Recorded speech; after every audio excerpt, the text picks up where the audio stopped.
Hello বিবাজ, সবাইকে ধন্যবাদ জানাচ্ছি। সমগ্র বিশ্বজগতের মালিক, যিনি এক এবং অদ্বিতীয় প্রভু, প্রত্যেকটা বর্ণ ধর্মের গোত্রের জন্য তার প্রতি শ্রদ্ধা রেখে আমি আমার নৈতিক চিন্তা চেতনার কিছু বক্তব্য নিয়ে আমি আসছি। বিবাস, আপনারা সবাই জানেন বাংলাদেশের সিচুয়েশন নিয়ে, বাংলাদেশের পরিবেশ নিয়ে, রাজনৈতিক পরিবেশ, সামাজিক পরিবেশ, আর্থসামাজিক পরিবেশ, সেটা সবাই আপনারা অবহিত আছেন। আমি আধ্যাত্মিক জগতের অন্যতম বিদ্যাপীঠ সর্বপ্রথম স্মরণ রাখি সে মাঝভান্ডা দরবার শরীফের প্রতি, এবং ডক্টর ইউনূসের মারফত যে সুবিধারাত যেসব অলিয়া মহামানবগণ লাঞ্ছিত হয়েছে বিভিন্ন দ্বারায় বিভিন্নভাবে, যারা পবিত্র কবরগাহ পবিত্র মাজার শরীফ, পবিত্র সমাধিপীঠ, এবং তাদের নৈতিক চিন্তা চেতনার সেসব ব্যক্তিদের নৈতিক চিন্তা চেতনা উদ্বোধ হোক সে আশা রাখি। আমি আসছি বিশেষভাবে অনলাইনে আসছি এটাই।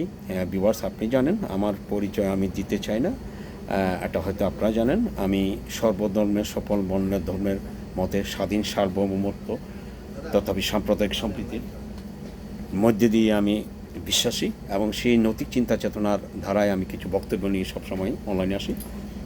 আমি বাংলাদেশের রাজনীতি নিয়ে একটা দলের, আমি সবসময় এই নিরেট সত্য কথাগুলো আমি বলে আসছি। একটা দলের বিশেষ একটা গণঅধিকার হরণ করতে গিয়ে, একছত্র আধিপত্য বিস্তার করতে গিয়ে, এটা কিন্তু সত্য বাংলাদেশের মধ্যে, এবং রাষ্ট্রীয় ক্ষমতা পারিবারিককরণ, রাষ্ট্রীয় ক্ষমতা দলীয়করণ, প্রশাসনের মধ্যে একটা অনত্য এবং অবশ্যম্যমূলক অবস্থান সৃষ্টি হয়েছে। এর উপর ভিত্তি করে বিশ্ববাষ্পের মতো ডক্টর ইউনূস জাতীয় এবং আন্তর্জাতীয় কিছু কুচক্র মহলের দ্বারাই রাষ্ট্রীয় ক্ষমতায় অধিষ্ঠিত হয়েছে। এটা কিন্তু সবাই জানেন, সবাই বোঝেন। এটা কিন্তু বিশেষভাবে আমাকে বলার কোনো অবকাশ রাখে না। আমি আসছি আমার সামারির মধ্যে আপনার অলমোস্ট 10 মাস, আজকে হয়তো 6 দিন অতিক্রান্ত হতে চলেছে, 6 দিন বা 7 দিন ডক্টর ইউনূসের রাষ্ট্রীয় ক্ষমতায় অধিষ্ঠিত হওয়া। ইতিমধ্যে সে কী করেছে, কী করতে পেরেছে, জাতীয় স্বার্থে কী করেছে, জাতীয় স্বার্থের পরিপন্থী কী করেছে, সেটা হয়তো আপনারা সবাই জানেন বা সবাই বোঝেন। এটা আমার বিশেষভাবে বলার কোনো অবকাশ নেই। তবে ভিউয়ার্স, আমি একটা কথা ক্লিয়ারলি বলতে চাই, এটাই, আপনারা যা যে কিছু করেন না, বিশেষ করে বাংলাদেশ জাতীয়তাবাদী দলের বেশ কয়েকজন নেতৃবৃন্দের যে জাতির সামনে যে একটা আশা জাগিয়েছিল, একটা নীরট সুন্দর নিরপেক্ষ তত্ত্বাবধায়ক সরকারের মারফত গণরায় প্রতিপত্ত করার জন্য, তথাপি বাংলাদেশ জাতীয়তাবাদী দলের কয়েকজন নেতৃবৃন্দ যারা একটা আশা সঞ্চার করেছিল, সেটা এখন ডক্টর ইউনূসের বিশাল একটা মূলার সামনে, ডক্টর ইউনূসের তৈরি করা বিশাল একটা মূলটার সামনে লন্ডনে, সেটা এখন বেশ দেখেছে। তো আমি বলবো, জনাব সালাউদ্দিন আহমেদ চট্টগ্রামের একজন উদয়ন্তরীয়মান নেতা, আমি তার প্রতি আমি সমর্থন রাখি, এবং বাংলাদেশের আর বেশ কিছু নেতা যারা আসলে জাতীয় জীবনে একটা আশার সঞ্চার করেছিল গণতন্ত্রের ফিরিয়ে আনার জন্য, একটা নিরেট সুন্দর সত্য নির্বাচনের জন্য, সেটা এখন আর নাই। কেন নাই সেটা আমি বলি। ডক্টর ইউনূসের লন্ডন সফরের মধ্যে দিয়ে সেটা একটা কালক্ষেপণ ছাড়া আর কিছু নয়। আমি বলতেছি, এটা আপনারা খেয়াল রাখুন বিবাস, বাংলাদেশ জাতীয়তাবাদী দলের টার্গেট হচ্ছে বাংলাদেশ জাতীয়তাবাদী দল। সেটা হয়তো আপনারা যারা নৈতিক চিন্তা চেতনার ব্যক্তিবর্গ আছেন, যারা জনকল্যাণমুখী ব্যক্তি, তারা হয়তো একটু ভালো বুঝবেন। বাংলাদেশ জাতীয়তাবাদী দলের যে একটা গণসমর্থন রয়েছে, যেটা একটা গণভিত্তি রয়েছে, যেটাকে স্কার্ট করে, এটা কিন্তু সত্য জনাব শেখ হাসিনা সে নির্বাচনের ব্যবস্থা নেয় নাই। তার সামনে একটা পর্দা নিয়ে দিয়েছিল যে কিছু অনৈতিক রাজনৈতিক ব্যক্তিবর্গ, যাদেরকে আমি সবসময় আমার বাসায় তাদেরকে আমি মাদার ফকার হিসেবে আখ্যায়িত করেছি। সরি, আমার এই বক্তব্যের মধ্যে তারা কোনো মুহূর্তে কোনো অবস্থার মধ্যে আপনারা গায়ে নেবেন না। কারণ যারা জাতীয় স্বার্থকে বিসর্জন দিয়ে ব্যক্তিগত স্বার্থের জন্য যারা অন্ধত্ব স্বীকার হয়ে, যেটা অনত্ব স্বীকার করে, তাদেরকে আমি এই যে মাদার ফকার বলা, সেটা আমার সাথে, আমি মনে করি আপনারা যদি নিরেট ব্যক্তিগত হয়ে তা আমার সাথে একমত হবেন অবশ্যই। যদিও এই কথাটা খুবই একটা অসংযোগমূলক একটা কথা, এবং সেটা তাদের জন্য প্রযোজ্য, যেসব ব্যক্তি, সে যে দলের হোক না কেন, আমি তাকে সেই হিসাবে আমি আখ্যায়িত করি। এখানে দেখা যাচ্ছে কি নির্বাচনটা নিয়ে প্রথমে যে একটা যে যে একটা রব উঠেছিল যে একটা ডিসেম্বরের মধ্যে একটা নির্বাচন হবে এবং বিভিন্ন ধারা থেকে বিভিন্ন ধারায় বিভিন্ন উপায়ে এদিকে আওয়ামী লীগের যেসব আন্ডারগ্রাউন্ডে যেসব আওয়ামী লীগ নেতা আছে তাদের কিছু নৈতিক চিন্তা চেতনা নিয়ে বিভিন্ন রূপে বিভিন্ন উপায়ে তারাও কিন্তু মাছ ঘোলা পানির মধ্যে কিছু মাছ শিকারে ব্যস্ত আছে, কিছু অমানবিক রাজনৈতিক ব্যক্তিবর্গ, এটা বিভিন্ন দলের মধ্যে আছে। কিন্তু এর মধ্যে গিয়ে ডক্টর ইউনূস একটা নাটক তৈরি করেছিল, আপনারা জানেন। নাটকটা হচ্ছে এটাই যে পদত্যাগের নাটক। সে বিভিন্ন দ্বারায় বিভিন্ন উপায়ে আপনারা জানেন সেটা প্রচণ্ডভাবে একটা প্রেশারের মধ্যে থেকে সে একটা পদত্যাগের নাটক আমাদের কাছে উপস্থাপন করেছিল এবং সেই পদত্যাগের নাটককে স্বাগত জানিয়েছিল বেশ কয়েকজন জাতীয়তাবাদী নেতা। আমি তাদেরকে ধন্যবাদ জানাচ্ছি। বিশেষ করে সালাউদ্দিন আহমেদ একটা কথা বলেছিল যে আমাদের তো ওনার পদত্যাগের কোনো ব্যবস্থা আমরা চাই না, কিন্তু উনি যদি পদত্যাগ করে তাহলে এখানে আমাদের কিছু করার নেই, জাতি আবার নতুন করে তুলে নেবে। কিন্তু আসলে সে তো পদত্যাগের জন্য কিছু বলে নাই, কিন্তু ইতিমধ্যেই সে বাংলাদেশ জাতীয়তাবাদী দলের প্লিজ বাংলাদেশ জাতীয়তাবাদী দলের নেতৃবৃন্দ ব্যক্তিদের কাছে আমার ভিডিওটা যাবে, আপনারা একটু ফলো আপ করুন।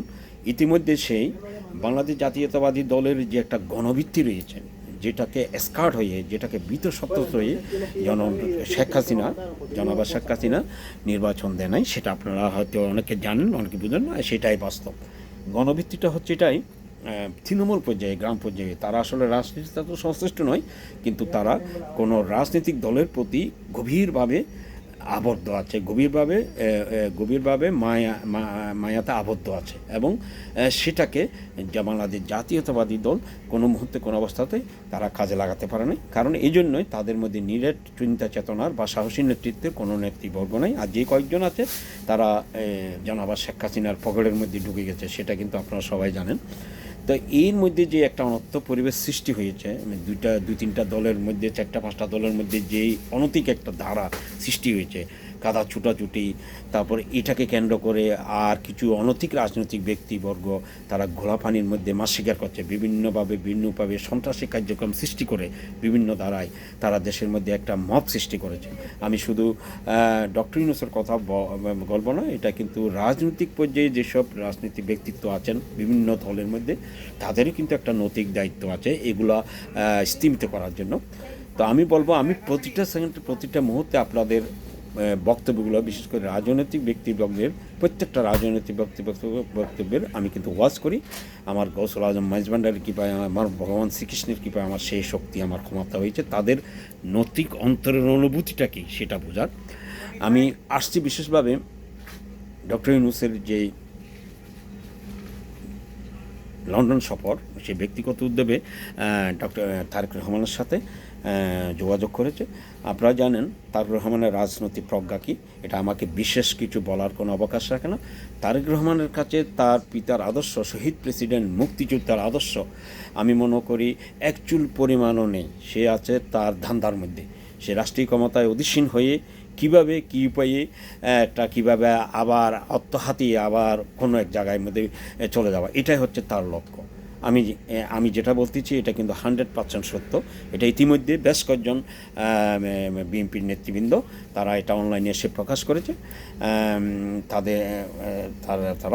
তারা কিন্তু তার নৈতিক চিন্তা চেতনাটা কী, তার অনৈতিক চিন্তা চেতনা কী সেটা আপনারা সবাই জানেন, তার রাজনৈতিক ক্যারিয়ারটা কী, তার ধারাটা কী।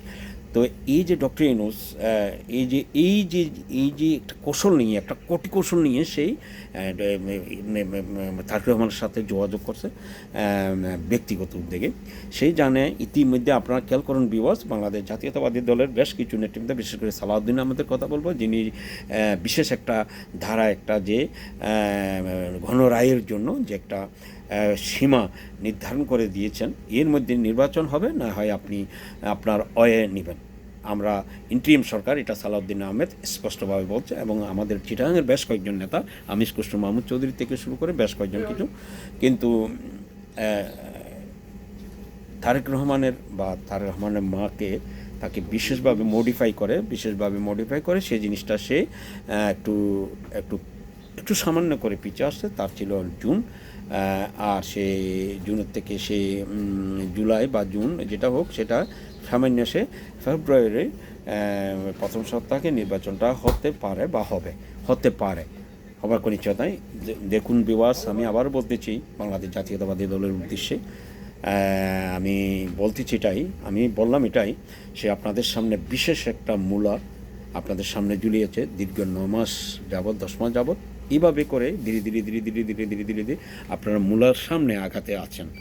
এইটা একটা লন্ডন সফর আপনাদের সামনে একটা বিশেষ মূলা তারেকের সামনে ঝুলিয়েছে এবং তারেকের মার সামনে ঝুলিয়েছে, কিন্তু সেই মূলার সামনে বাংলাদেশের কেন্দ্রীয় রাজনীতিবিদ যারা জাতীয়তাবাদী দলের আছেন তাদের উদ্দেশ্যে বলতেছি, প্লিজ, বিশেষ করে আমি সালাউদ্দিন আহমেদ থেকে আমির খসরু মাহমুদ চৌধুরী এবং মির্জা ফখরুল ইসলাম এবং আরও বেশ কিছু নেতাবৃন্দ আছে। মির্জা ফখরুল ইসলামের বয়স হয়ে গেছে, কিন্তু আপনারা জনগণের শক্তিতে সবসময় আপনাদের নীতি আদর্শে অটুট থাকবেন। আমি চ্যালেঞ্জ দিয়ে বলতেছি আপনাদের মধ্যে একটা ছিদ ধরানোর জন্য সে ইতিমধ্যে 90% সফল হয়েছে। ছিদ ধরানোর জন্য যে জাতীয় বিএনপি নেতৃবৃন্দের মধ্যে সেই কৌশলটা নিয়েছে। আশা করি আপনাদের আদর্শের মধ্যে থেকে আমি মনে করি সামনে ফেব্রুয়ারি সে ডাক দিয়েছে, আমি 9 ফেব্রুয়ারির মধ্যে সে নির্বাচন দেবে না। দেখুন, সে যদি ঠেকে দলাইতে পারে বাংলাদেশ জাতীয়তাবাদী দলকে, রাজনৈতিক ইতিহাস, মুক্তিযুদ্ধের ইতিহাস, বাংলাদেশ জাতীয়তাবাদী দলের যেসব মুক্তিযোদ্ধা আছে তাদের ইতিহাস, অন্য কিছু নয়, এটা আমি পরে বলতেছি, তাদের ইতিহাস এবং তাদের পারিবারিক রাজনৈতিক ইতিহাস বঙ্গোপসাগরে নিক্ষেপ করবে।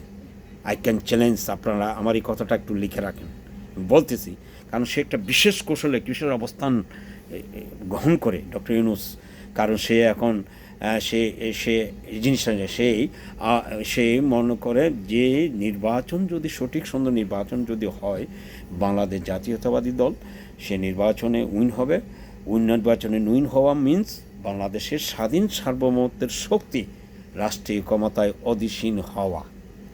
তার মানে তার যে তালেবানি রাষ্ট্র পরিণত করার যে একটা উদ্ঘাপ, সেটা ভুলণ্ঠিত হয়ে যাবে।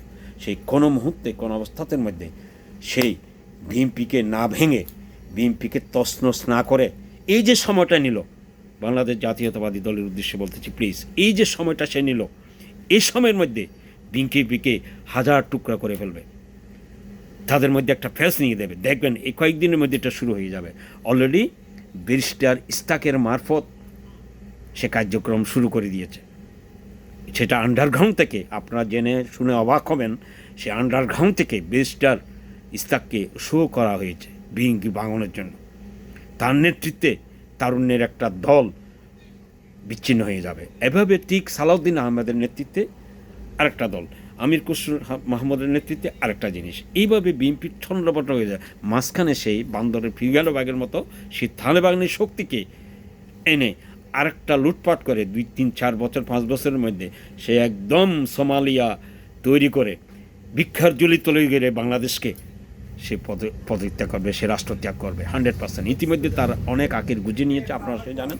তা আমি বলবো এইটুকু, আমি বেশি কথা বলবো না। আমার মাইজভান্ডারি, আমার গৌসুল আজম মাইজভান্ডারি কি পাই, আমার এতটুকু জ্ঞান আমার হয়েছে, এতটুকু ডক্টর ইউনূস যে অনর্থ সৃষ্টি করেছে, সেটার থেকে আমি মনে করি বাংলাদেশের যেসব মুক্তিযোদ্ধা আছে, যেসব স্বাধীন মুক্তিযোদ্ধা আছে, তারা নিগৃহীত, তারা কোনো মুহূর্তে কোনো অবস্থাকে ডক্টর ইউনূসের আগামী 100 প্রজন্মকে রক্ষা দিবে না। আমি ওইগুলোর বাতিয়ে দিলাম, কারণ সেই কালক্ষেপণ করতেছে এই জন্যই যে সে একটা টার্গেট দাঁড়াতে পারলে বাংলাদেশের সর্ববৃহত্তম একটা দল, তারা যদি তাদের যে গণরায়ের জন্য যখন তারা সামনে যাবে, তারা ইতিমধ্যে সামনে যাবে, তারা নিরঙ্কুশভাবে তারা সংসদে আসবে, তারা রাষ্ট্রীয় ক্ষমতা আসবে, এবং রাষ্ট্রীয় ক্ষমতায় আসা মিন্স বাংলাদেশ স্বাধীন সার্বভৌমত্ব অস্তিত্বের একটা দল, মুক্তিযোদ্ধার একটা দল, স্বাধীন সাম্প্রদায়িক সম্প্রীতির একটা দল, রাষ্ট্রীয় ক্ষমতায় অধীসীন হওয়া। তার মানে স্বাধীন সার্বভৌমত্ব মানে তার বাংলাদেশ আওয়ামী লীগ রাষ্ট্রীয় ক্ষমতায় অধীসীন হওয়া। এই জিনিসটা কিন্তু ডক্টর ইউনূস তার প্রজন্মেরা যারা তার আশেপাশে আছে, যারা বিভিন্ন জায়গার থেকে বিভিন্নভাবে তারা রাষ্ট্রপ্রধানের দায়িত্ব হচ্ছে, এটা কিন্তু ক্লিয়ারভাবে কিন্তু আমি দেখতে পাচ্ছি, ক্লিয়ার। যারা একটু ডিবে চিন্তা করেন আপনারা বুঝতে পারবেন। সে একটা কৌশলের মধ্যে, একটা ধারার মধ্যে। এখন তার টার্গেট হচ্ছে বাংলাদেশ সেনাবাহিনী, বাংলাদেশের রাষ্ট্রপতি। সেই এই দুইটা জায়গার জন্য সেই এইভাবে সংস্কার একটা মূল্য জুলাইয়ে বিশেষ কৌশলে বেগম জিয়া এবং বেগম জিয়ার শিশু রাজনীতিবিদ হাম্বা তারেক যাকে বলা হয়, তার সামনে এইভাবে একটা মূল্য ঝুলিয়েছে। আমি সেটাই বুঝি। আমি জনাব তারেক, তোমার উদ্দেশ্যে বলতে চাই, তোমার সে আশা কোনো সময় পূর্ণ হবে না। বাংলাদেশে গিয়ে তুমি প্রধানমন্ত্রী হবে, তোমার সে আশা ঘুরে বালেই। তুমি চিনো না বাংলাদেশের সর্ববৃহৎ একটা দল, বিশেষ একটা কূটকৌশলের মারফত, আন্তর্জাতিক তথা জাতি কূটকৌশলের মারফত কী অবস্থা একটা সৃষ্টি করে ফেলেছে। আর তুমি চিন্তা করো, তোমাকে ডক্টর ইউনূস তোমাকে প্রধানমন্ত্রীর পদে বসাবে? Never. You think is wrong, your dream is wrong, very very wrong. তো যাই হোক, বাংলাদেশ জাতীয়তাবাদী দলের উদ্দেশ্যে আমি বলবো, আপনারা আপনাদের নৈতিক চিন্তা চেতনার মধ্যে দিয়ে আপনাদের দাবি নিয়ে, দাবি মিন্স নতুন ইন্টারিম সরকার, এখানে কোনো আওয়ামী লীগ, এখানে নতুন ইন্টারিম সরকারের মধ্যে দিয়ে 3 মাসের মধ্যে নির্বাচন হবে। 3 মাসের নির্বাচনের মধ্যে দিয়ে আমাদের জাতীয় সরকার গঠিত হবে, নট একক সরকার। জাতীয় সরকারের মধ্যে দিয়ে আমাদের অপসংস্কৃতিগুলো বিলুপ্ত ঘোষণা করা হবে। সম্মিলিতভাবে যখন সংসদ গঠিত হবে, এখানে জাতীয় সমস্যাগুলোর সমস্যা সমাধানের একটা পথ আসবে। এখানে প্রত্যেকটা দরবার, ইভেন কি বাংলাদেশ জামাত ইসলাম, বাংলাদেশ খেলাফত আন্দোলন, যেসব রাজনৈতিক দলকে আমরা স্বাধীনতার বিপক্ষ শক্তি হিসাবে জানি, তারা সেই কাজও করে গেছে, আপনারা জানেন।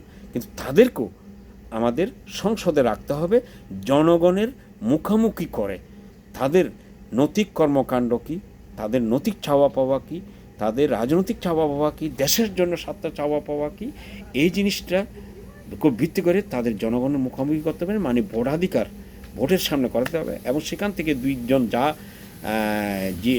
নির্বাচিত হয়ে তাদেরকে জাতীয় আইন নীতি নির্ধারণ প্রণয়নের জন্য সংসদে রাখতে হবে, মাস্ট। যেটা জনাব শেখ হাসিনা করে নাই, এবার না করাতে গিয়ে উনি বঙ্গোপসাগরে নিক্ষিপ্ত হয়েছে এবং গোটা জাতিকে একটা অনৈতিক একটা শক্তি, বিশেষ হায়ানা শক্তির সামনে ঠেলে দিয়েছে। তো যাই হোক, বাংলাদেশ জাতীয়তাবাদী দল, বিশেষ করে আমি সালাউদ্দিন আহমেদ, আমি চট্টগ্রামের ছেলে, আমি আপনার প্রতি একটা শ্রদ্ধা রাখি। এই জন্যই আপনি নিরেট সুন্দর সুন্দর কথা বলতে, কোনো ব্যক্তি বিশেষ, কোনো গোষ্ঠীর প্রতি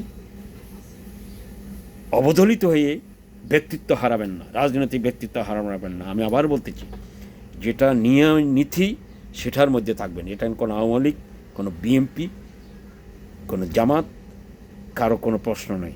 আমরা জাতির স্বার্থে যেটা বলার জনগণ নিয়ে, সেটা আমি বলবো। সে ধারাতে ফিল্ডে থাকবেন। সবাই ভালো থাকবেন। আজকে এই পর্যন্ত বলবো।